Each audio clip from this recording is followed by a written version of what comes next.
Je m'appelle Nathalie Page, je suis animatrice jardin et formatrice en agroécologie. Je participe aux plantations et semis de ce jardin avec des enfants, des écoles de Saint-Rémy et aussi pendant les ateliers de la bonne graine avec des professionnels et des personnes amatrices de jardinage.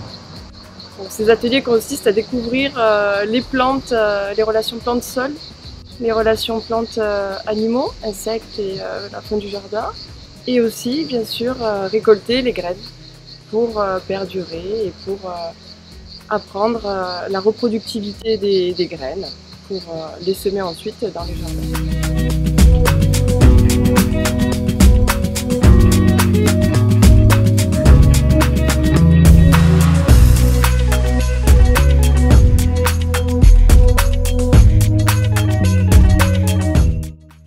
L'aboutissement de ces activités, c'est la Grainothèque des Alpilles. Et dans cette Grainothèque, en fait, on fournit en graines, c'est une banque de graines, et on fournit régulièrement cette Grainothèque avec des plantes, des légumes fruits, des légumes fleurs, des plantes de toutes sortes. Et c'est un échange, donc c'est basé sur l'échange. Les gens apportent leurs graines, on les trie, on les range, et ensuite on les met à disposition de tout public. Voici des fleurs de bleuet, Centaurée cyanus. Ce sont des plantes messicoles qui accompagnaient les moissons avant, qui étaient très répandues dans les champs de blé notamment, et qui disparaissent et qu'on ne retrouve plus à cause des désherbants chimiques, parce qu'on les trouve concurrentiels au blé.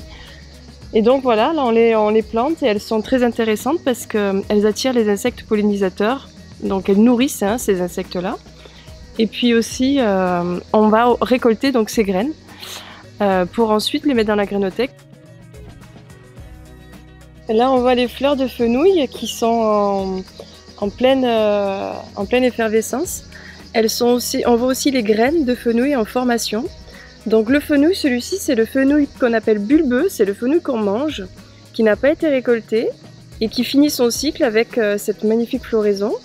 Il y a énormément d'insectes pollinisateurs qui viennent butiner sur les fleurs de fenouil et elles sont vraiment très intéressantes parce qu'elles montent à différentes hauteurs et elles sont très larges en période de floraison.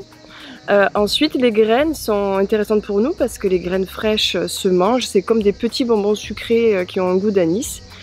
Et ensuite, quand elle finit carrément son cycle, dans l'été, en fin d'été, on va récolter les graines pour pouvoir ensuite les semer comme toutes les autres graines.